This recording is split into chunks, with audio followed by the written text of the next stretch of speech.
سکون سے بیٹھ کر یا لیٹ کر ایک ذرا سا غور کرے تو اسے سمجھ میں آ جائے گا کہ یہ بہت انکمپلیٹ ورلڈ ہے.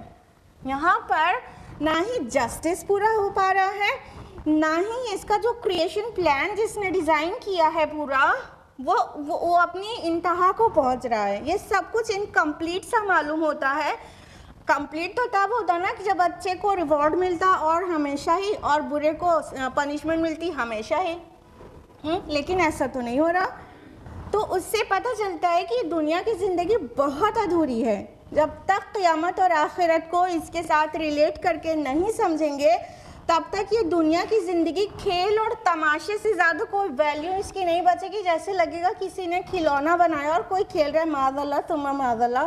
اللہ تعالیٰ ایسا تو نہیں. تو اللہ تعالیٰ فرما رہے کہ یہ کیا سمجھ رہے ہیں, یہ جو منمانی کر رہے ہیں اور کھلے گھوم رہے ہیں اور یہ سوچتے ہیں ان کو کوئی پنشمنٹ نہیں ملے گی, اور یہ میرے نیک بندے جو اتنے مصائب ان کی طرف سے ٹارچر سب کچھ سہ رہے ہیں, تو کیا سمجھتے ہیں انہیں ریوارڈ نہیں ملے گا.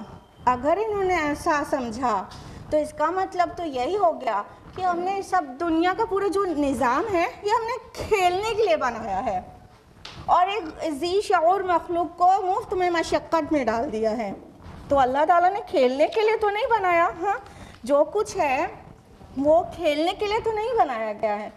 کوئی بھی فکری ذہن کا انسان جب بھی سکون سے بیٹھ کر وہ سوچتا ہے تو اسے سمجھ میں آ جاتا ہے. ایسا نہیں ہے کہ آخرت کی دلیل جو ہے عقلی نہیں ہے, بالکل ہے.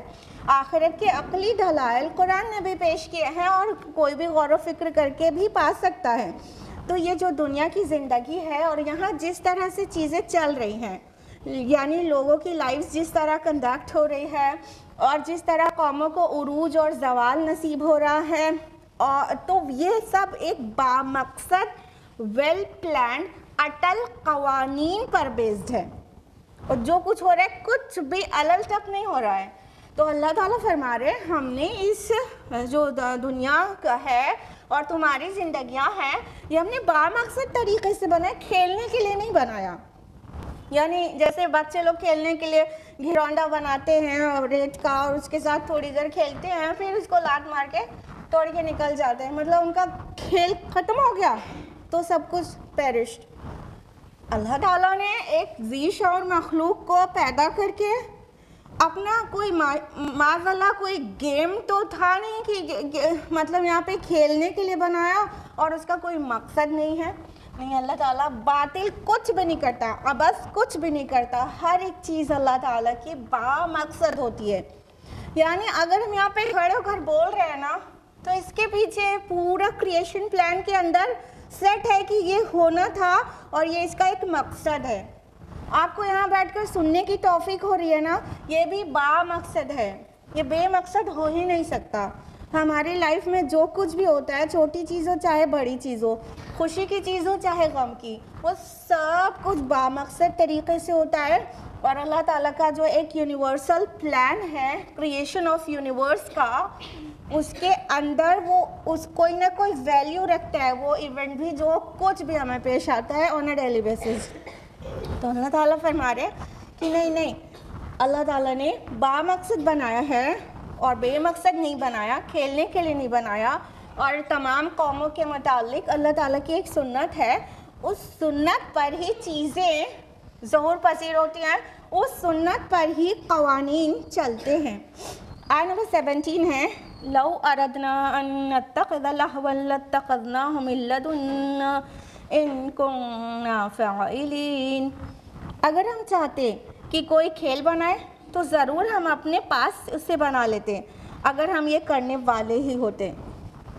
اللہ تعالیٰ نے بہت واضح انسان کو سوچنے کے لیے ایک فکر دیا ہے کہ اگر بالفرض, یہ ایسا نہیں کہ ایسا ہے, بالفرض just for sake of argument, اگر ہمیں کھیلنے ہی کے لیے کچھ بنانا ہوتا, معاذ اللہ اللہ تعالیٰ کھیلنے کے لیے کچھ بھی نہیں بناتا, لیکن انسان کے ذہن کو ایک تصور دیا گیا ہے کہ اگر سوچ لو فار سیک آف آرگیومنٹ کہ اگر ہمیں کچھ کھیلنے کے لیے بنانا ہوتا تو بنا کے اپنے پاس رکھتے, اپنے سے کھیل لیتے, معاذ اللہ. اور اسے بگاڑ لیتے. اس میں انسان جیسی ذی شعور مخلوق کی تخلیق کرنے کا کیا مطلب تھا؟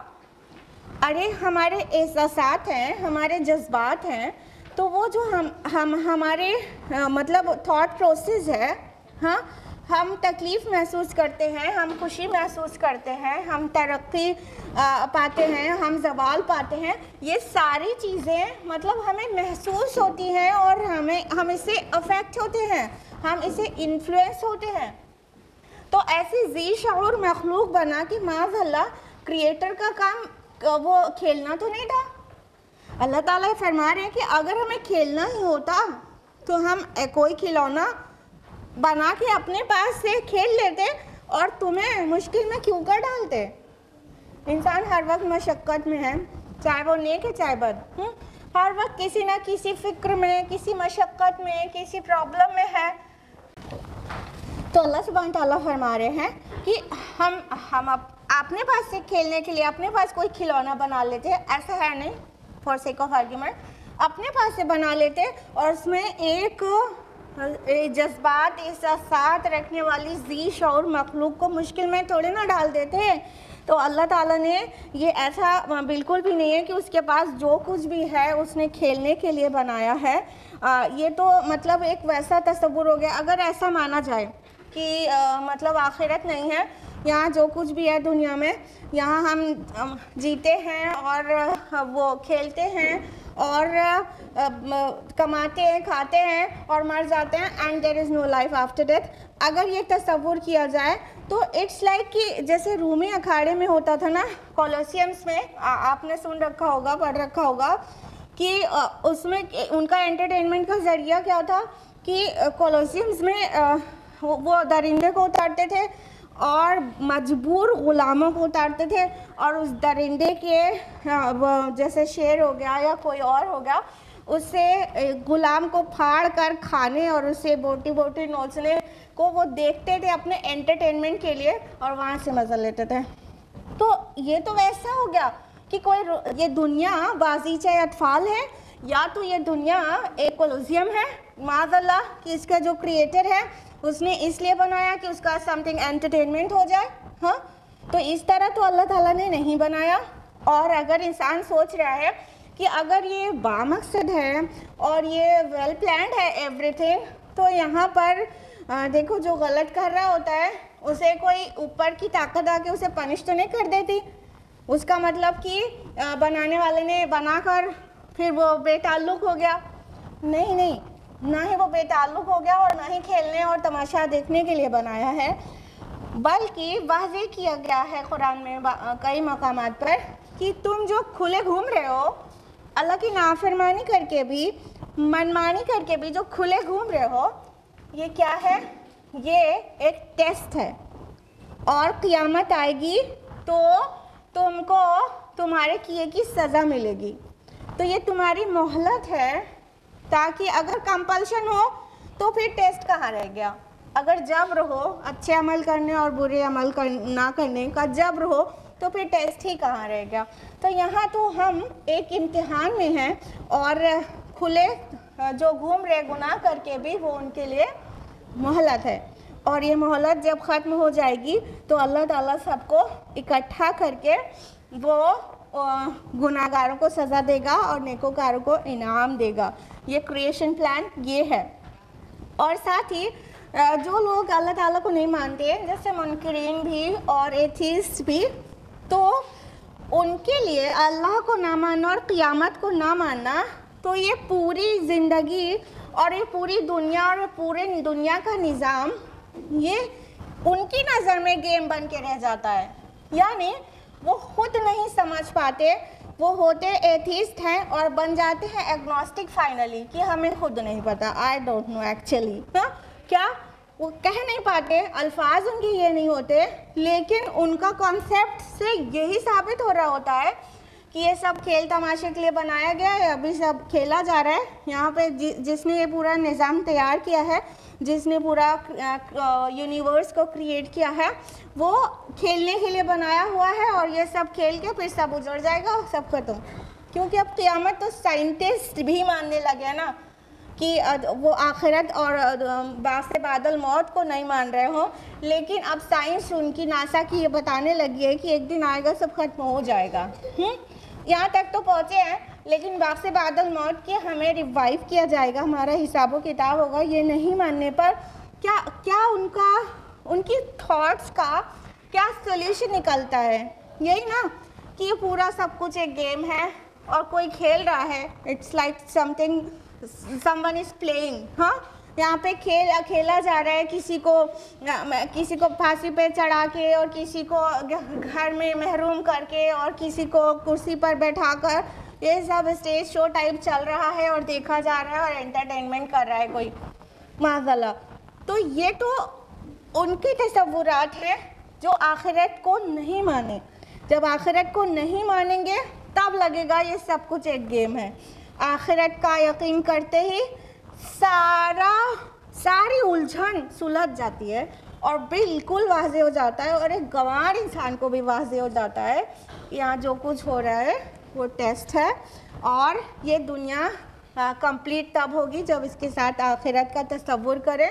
اور یہاں پہ جو نیک ہیں اور تکلیفوں سے ہیں لیکن ان کو اجر ایسا ملے گا کہ وہ خوش ہو جائیں گے، اور جو یہاں گناہگار ہیں اور ظالم ہیں ان کو ایسی پنشمنٹ ملے گی جو اللہ تعالیٰ ہی دے سکتا ہے. دنیا کی کوئی عدالت انہیں اس ڈگری کی پنشمنٹ ایکچولی نہیں دے سکتی ہے جس ڈگری کے گناہ کیے ہوتے ہیں لوگوں نے. تو یہ ہے، کھیل کے طور پر نہیں ہے اور یہ بامقصد طریقے سے ہے. قرآن مجید میں بار اللہ تعالیٰ فرماتے نا کہ ہم نے تم کو بامقصد بنایا ہے، ہم کو باطل نہیں بنانا، ہمیں دنیا کو باطل نہیں بنانا، ہم نے عبث نہیں بناتے کوئی بھی چیز، ہم کھیلنے کے لیے نہیں بناتے. اس طرح کی بہت ساری آیات ہیں. آیت نمبر 18 بھی بہت زیادہ امپورٹنٹ آیت ہے. بل نقذف بالحق علی الباطل فیدمغہ فاذا ہوا زاہق. بلکہ ہم حق کو دے مارتے ہیں باطل پر تو اس کا بھیجا نکال دیتا ہے، تو جب ہی وہ نابود ہو جاتا ہے. وَلَكُمُ الْوَيْلُ مِمَّا تَصِفُونَ. اور تمہارے لیے تباہی ہے اس وجہ سے کہ تم لوگ اس وجہ سے جو تم لوگ بیان کر رہے ہو. اللہ تعالیٰ فرما رہے ہیں کہ یہ جو باطل کو مہلت ملی ہوئی ہے نا، اس سے کسی غلط فہمی میں مت پڑ جانا. یہ امتحان کی وجہ سے مہلت ملی ہوئی ہے، ورنہ جب اللہ تعالیٰ چاہتا ہے باطل کو تھوڑی مہلت ضرور مل جاتی ہے لیکن باطل کبھی غالب نہیں آتا. اور جب اللہ تعالیٰ چاہتا ہے حق کو بلند کرتا ہے اور حق کا ایک وار ہی باطل پر پڑتا ہے تو اس کا بالکل یہاں پہ جیسے ورڈ ہے فیدمغہ، تو اس کا مطلب ہوتا ہے کسی کو اتنی زوردار چوٹ مارنا سر پر کہ اس کا پورا بھیجا باہر نکل کے آ جائے اور پھر وہ وار کرنے لائق نہ بچے. تو یہاں پورا سین کریٹ کیا جا رہا ہے، ایک پورا امیجنیشن کے لیے پورا سین ڈیزائن کیا گیا کہ حق اور باطل کی کشمکش ہر وقت ہے. بظاہر ایسا معلوم ہوتا ہے کہ جو لوگ سود لے رہے ہیں وہ پھل پھول رہے ہیں، جو میوزک انڈسٹری والے کتنے کامیاب اور سیلیبریٹیز ان کو جانا جاتا ہے. بظاہر ایسا معلوم ہوتا ہے کہ فیشن انڈسٹری بہت زیادہ مطلب فیمس ہوتے ہیں، اس سے ریلیٹڈ لوگ. ایسا معلوم ہوتا ہے کہ باطل بہت غالب ہے اور حق کہیں چھوٹا ہو کے کہیں دب گیا، جبکہ حق ہے اور باطل ہے. ہر قوم کی زندگی میں ہمیشہ یہ ہوتا ہے کہ باطل چاہے جتنا پھل پھول لے لیکن حق کا ایک صحیح وقت مقرر ہوتا ہے غالب ہونے کا، اور جب حق کا کوڑا باطل کے اوپر پڑتا ہے تو اس کا سین کیا کریٹ کیا گیا ہے؟ حق اور باطل کی کشمکش ہے. ادھر سے وار، ادھر سے وار، ادھر سے وار، ادھر سے وار. حق کا ایک ٹائم آتا ہے کہ وہ ایسا وار کرتا ہے کہ اس کا سر یعنی سوچنے سمجھنے کی صلاحیت اور اس کا فردر وار کرنے کی طاقت وہ سب نکل کر باہر، بھیجا ہی باہر نکل جاتا ہے. تو اتنا زوردار وار حق کا ہوتا ہے باطل کے اوپر. باطل نہایت کمزور ہے، بظاہر ایسا لگتا ہے کہ وہ غالب ہے لیکن اس میں کمزوری ہے ایمان والوں کی. جو حق کے علمبردار ہیں وہ حق کو لے کے اٹھ نہیں رہے ہیں، اس بات کی بس دیر ہے۔ کہیں کہیں جو تھوڑے تھوڑے لوگ ہیں داعیان اسلام تھوڑے تھوڑے بول رہے ہیں تو ایسا لگتا ہے وہ ان کی آواز کتنی دھیمی ہے اور باطل کی آواز کتنی تیز ہے۔ اس کا اگزامپل لے لیجئے کہ ہمارے گھروں میں بچوں کو کتنے انبیاء کے نام یاد ہیں، کتنے صحابہ کے نام یاد ہیں اور کتنے ہیرو ہیروئنس کے نام یاد ہیں۔ مثال لے لیجئے تو پتہ چل جائے گا کہ گھر میں ہمارے ماحول کیا ہے۔ تو اس پہ افسوسناک بات کیا ہے، وہ یہ کہ حق اپنے پاس ہم لوگ نے دفن کر کے رکھ دیا ہے اور باطل کو ہم پھلنے پھولنے دے رہے اپنے گھروں کے اندر بھی۔ تو جب تک ہمارا یہ رویہ رہے گا تو خیر ایسا دکھے گا کہ باطل بہت غالب ہے۔ اور قوموں کی زندگی میں جو عروج و زوال آتا ہے وہ بہت زیادہ مطلب وہ اصولوں پر ہوتا ہے، اور اگر کوئی قوم اور کوئی سوسائٹی چاہتی ہے کہ وہ اس کا عروج ہو تو اسے خود کچھ کرنا ہوگا۔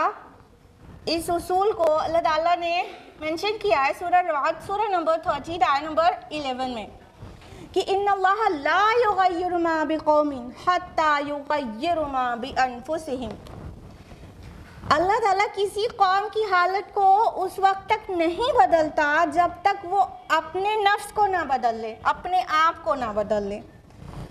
یعنی اگر کسی سوسائٹی میں یا کسی قوم میں لگ رہا ہے کہ وہ مغلوب ہو رہے ہیں جبکہ وہ حق کے علمبردار ہیں تو ان کو حق کو غالب ہونے والا دن وہ تبھی آئے گا جب ہر ایک انڈیویژول اپنے کو پیوریفائی کرے گا۔ ہر ایک انڈیویژول یعنی قوم کا ہر فرد کو اپنے کو پاک کرنا ہوگا، اپنے کو صحیح کرنا ہوگا، تب جا کے وہ پوری قوم عروج کو پہنچتی ہے۔ اسپینگلر کا ویو آپ لوگ جانتے ہیں۔ اسپینگلر کہتا ہے کہ مطلب قوموں کا حال بھی انسانی افراد کی طرح ہے۔ جس طرح ایک بچہ پیدا ہوتا ہے کمزور سا، پھر تھوڑا طاقت والا ہونے لگتا ہے، پھر اپنے بام عروج کو جوانی کو پہنچتا ہے، پھر وہ بوڑھا ہونے لگتا ہے اور طاقت اس کی ڈھلنے لگتی ہے اور پھر مر جاتا ہے۔ اسی طرح قوموں اور تہذیبوں کا بھی حال ہے کہ ایک قوم یا تہذیب نکلتی ہے، پھر وہ اپنی ترقی کو پاتی ہے، پھر بام عروج کو پہنچتی ہے، پھر وہ اس میں خرابیاں اور برائیاں آنے لگتی ہیں یہاں تک کہ وہ بھی نابود ہو جاتی ہے، وہ بھی ختم ہو جاتی ہے، مر جاتی ہے۔ تو یہ اسپینگلر کا ویو ہے۔ تو ایکچولی ایسا ہوتا ہے، لیکن اس کے پیچھے جو اللہ تعالیٰ کی سنت ہے وہ یہ ہے کہ قوموں کو عروج تب ملے گا جب ہر انڈیویژول اس میں کا اپنے کو ذمہ دار انسان سمجھ کے اپنے کو بدلے۔ ہماری سوسائٹی میں دوسروں کے اوپر فتویٰ لگانے کی زیادہ عادت ہے۔ کوئی اچھی بات بتاؤ تو دماغ میں دوسرے کی وہ گھومنے لگتی ہے امیج، ہاں فلاں تو ویسے ہی ہے۔ ان کو چاہیے کہ اپنے کو صحیح کریں۔ جب تک ہم اس طرح سے سوچتے رہیں گے تب تک ہمارا کوئی فائدہ نہیں ہو سکتا، اور جب ہم اپنا فائدہ خود نہیں کر سکیں گے تو ہم کبھی عروج کا دور نہیں دیکھ پائیں گے۔ یہی وجہ ہے کہ جو ایکسپرٹس ہیں، جو فلسفی سمجھتے ہیں، سائیکالوجی سمجھتے ہیں، اور انہوں نے ہسٹری بہت اچھی طرح سے پڑھ رکھی ہے، وہ جانتے ہیں کہ ابھی مسلم امہ کا ابھی 100 سال تک کچھ بھی نہیں ہونے والا، الا یہ کہ اللہ ہی چاہے۔ کوئی سدھرنے کو تیار نہیں ہے، ساری برائی تو دوسرے کے اندر رہتی ہے، اپنے اندر کوئی برائی نہیں ہوتی۔ اگر ابھی کہا جائے صلہ رحمی کرنا اچھی بات ہے اور قطع رحمی کرنا بری بات ہے، ہاں ہمارے سارے رشتہ دار تو ایسے ہیں کہ اب آپ سوچ بھی نہیں سکتے۔ اب ان کے رشتہ دار ہم خود بھی تو ہیں، ہم کیسے ہیں؟ ہم لوگ ہر ایک چیز میں اصلاح میں اپنے آپ کو بھولتے ہیں اور سامنے والے کے لیے فوراً امیجن کرنے لگتے ہیں، ہاں ہمارے رشتہ دار ایسے ہیں، ہمارے پڑوسی ایسے۔ ارے ہم ان کے رشتہ دار ہیں، ہم ان کے پڑوسی، ہم کیسے ہیں؟ اپنے کو صحیح کر لو، پورا معاشرہ صحیح ہو جائے گا۔ سب لوگ اپنے کو صحیح کریں instead of thinking of others. تو جب تک ہم یہ نہیں کریں گے تو نہیں ہو پائے گا۔ تو اور یہاں پر ایک بات اور بتانا چاہیں گے، یہ جو حق اور باطل کا کشمکش ہے، اس کی ایک فائنل ایک کلائمیکس پہ پہنچے گی یہ کشمکش جس کو کہ احادیث میں اس جنگ کو الملحمۃ العظمیٰ کہا گیا ہے، اور بائبل میں وہ آرمیگیڈون نام سے مینشنڈ ہے کہ ایک آخر میں بہت بڑی جنگ ہوگی، بہت بڑی، اور بہت زیادہ خون خرابہ ہوگا. تو وہ احادیث میں بھی مینشنڈ ہے اور اسرائیلی روایات میں بائبل میں آرمیگیڈون نام سے جانی جاتی ہے. علامہ اقبال نے اس جنگ، اس کشمکش، اس حق اور باطل کی کشمکش کا نقشہ کھینچا ہے اپنے اشعار میں اتار کر. دنیا کو ہے پھر معرکہ روح و بدن پیش، تہذیب نے پھر اپنے درندوں کو ابھارا، اللہ کو پامر دیے مومن پہ بھروسہ، ابلیس کو یورپ کی مشینوں کا سہارا. تو ابلیس کی طرف ہے، یعنی جو جنگ کے میں باطل ہوگا وہ تو صرف سائنس اور ٹیکنالوجی کی ترقی سے وہ سوچ رہا ہے کہ اس جنگ کو جیت جائے گا، لیکن اللہ تعالیٰ نے جو مومنوں کو ایمان دیا ہے اور جو ان کو بہادری دی ہے، ایکچولی جنگیں اس بہادری اور کانفیڈنس سے جیتی جاتی ہیں، نہ کہ مشینوں کے سے اور ویپنز سے. صرف ویپنز آر امپورٹنٹ لیکن وہ صرف نہیں ہیں، اس سے زیادہ جو انفلوئنشل چیز ہے وہ کیا ہے؟ ایمان، استقامت اور اللہ تعالیٰ پہ بھروسہ. تو وہ آئے گی ایک نہ ایک دن، وہ دن آئے گا جو بہت زیادہ بڑی والی جنگ ہوگی حق اور باطل کے بیچ، سب سے بڑی والی. اور اللہ تعالیٰ آگے فرما رہے اور تمہارے لیے تباہی ہے اس کی وجہ سے جو تم بیان کر رہے ہو. یعنی جو لوگ یہ سمجھتے ہیں کہ آخرت اور قیامت کیا ہونے والی چیز ہے اور نہیں ہوگی، تو ان کے لیے تباہی ہے، ان کے لیے ویل ہے، ان کے لیے ہلاکت ہے. ویل جہنم کی ایک گھاٹی کو بھی کہتے ہیں جسے وہ خود پناہ مانگتی ہے، اتنی خوفناک ہے وہ. اور ویل تباہی اور بربادی اور ڈسٹرکشن کو بھی کہتے ہیں.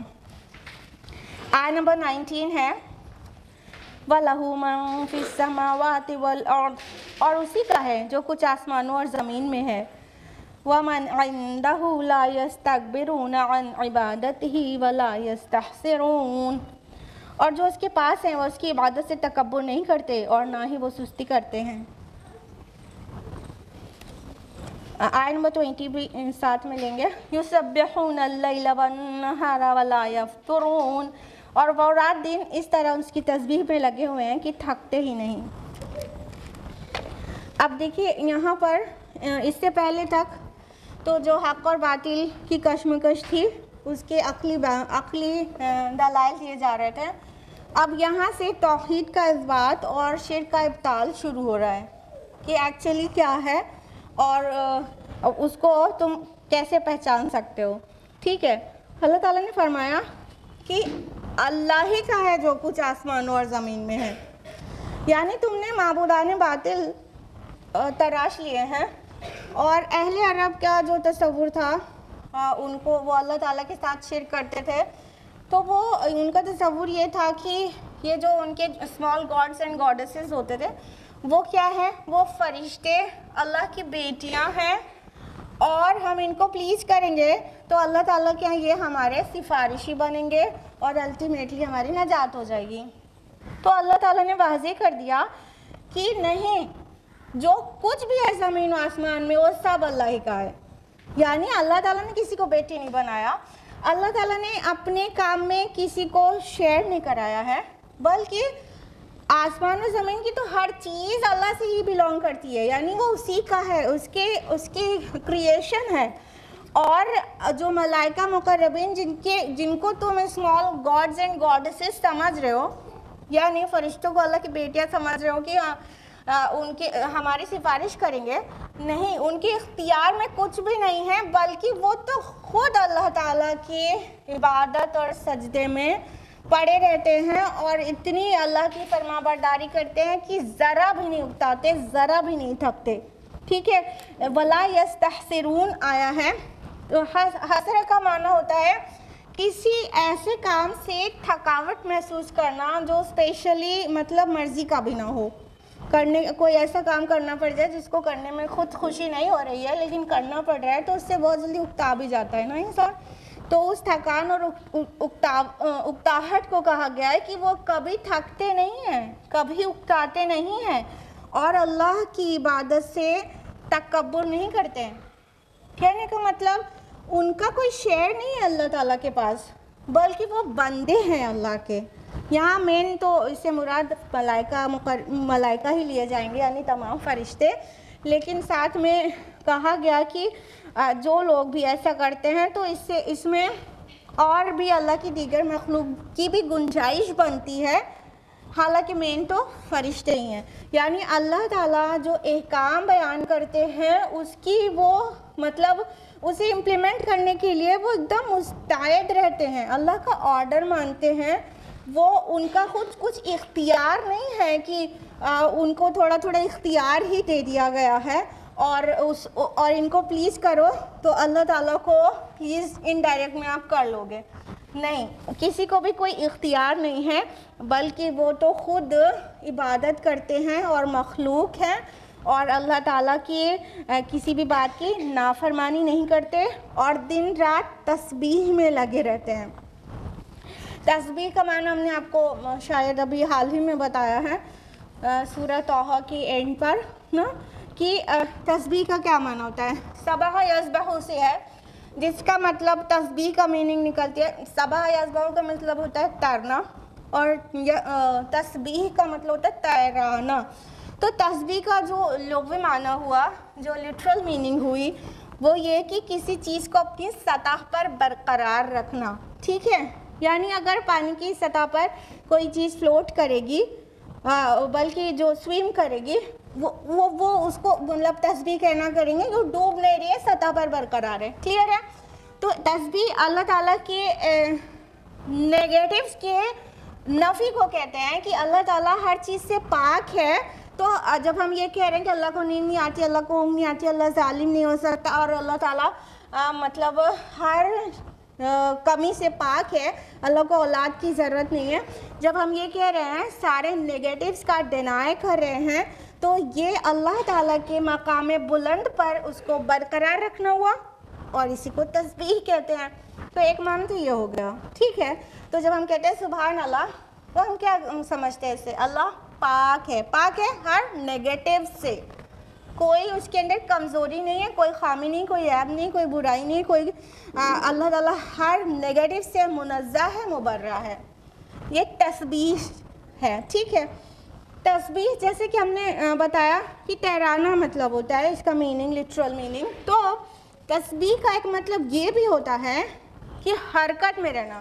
کوئی تیر بنا حرکت کے ایسے لیٹے لیٹے تیر سکتا ہے؟ ذرا سا ہیلے بنا اور وہ تیرتا رہے اور یہاں سے وہاں پہنچ جائے، تیر سکتا ہے؟ نہیں نا. تو تسبیح کا مطلب ہوتا ہے حرکت میں رہنا. تو اللہ تعالیٰ کے سارے فرشتے اور دیگر مخلوق ہر وقت ہمہ وقت ایکٹیو ہیں، حرکت میں ہیں اس کے حکم کی فرما برداری میں، سوائے ہم لوگوں کے. ہم لوگ کو جب دیکھو اللہ کی نافرمانی میں حرکت کرنے لگ جاتے ہیں، اس کی فرما برداری والی حرکت چھوڑ دیتے ہیں. جبکہ ہم لوگ کو کیا ہونا چاہیے؟ داعیان اسلام ہونا چاہیے اور ہر وقت حرکت میں رہنا چاہیے. تب کہیں گے کہ ہم اللہ کی تسبیح کر رہے ہیں. اسلام کا وہ تصور نہیں ہے کہ ایک 1000 موتی کی مالا لے لو اور کونے میں بیٹھ جاؤ اور سبحان اللہ کہتے رہو تم جنت میں پہنچ جاؤ گے. نہیں، والی حدیث آپ لوگ نے سن رکھی ہوگی، حدیث جبریل جو ہے، جبریل اسلام سے اللہ تعالیٰ نے کہا کہ فلاں بستی کو پلٹ دو، تو جبریل اسلام نے کہا کہ اس میں دیکھو وہ بندہ بھی ہے جس نے پلک جھپکنے بھر کی بھی نافرمانی نہیں کی آپ کی، بولو وہیں سے پلٹو. وہ اپنے اذکار میں لگا رہا اور میری نافرمانی ہوتی رہے، اس کے چہرے کا رنگ بھی نہیں تبدیل ہوا. اسلامی تصور حرکت میں آنے کا ہے. موتی کی مالا لے کے سبحان اللہ الحمدللہ اللہ اکبر کر کے جنت میں پہنچ جانے کا نہیں ہے. الحمدللہ وہ بھی اچھی بات ہے، اگر کوئی سبحان اللہ الحمدللہ اللہ اکبر کہتا ہے، اس کی فضائل کے بہت ساری احادیث آپ لوگوں کو پتہ ہوگی، ہم ڈیٹیل میں نہیں جائیں گے. لیکن کہنے کا مطلب بس وہ کرنا یہ پورا اسلام نہیں ہے. پورا اسلام کیا ہے کہ ہم وہ اذکار صبح و شام کے اذکار اللہ کو دل میں یاد کرنے رکھنے کے ساتھ ساتھ ایکشن سے بھی دکھائیں اللہ ہی سب سے بڑا ہے. ہم خالی اللہ اکبر اللہ اکبر اللہ اکبر رٹ کے جس کو سمجھ بھی نہیں رہے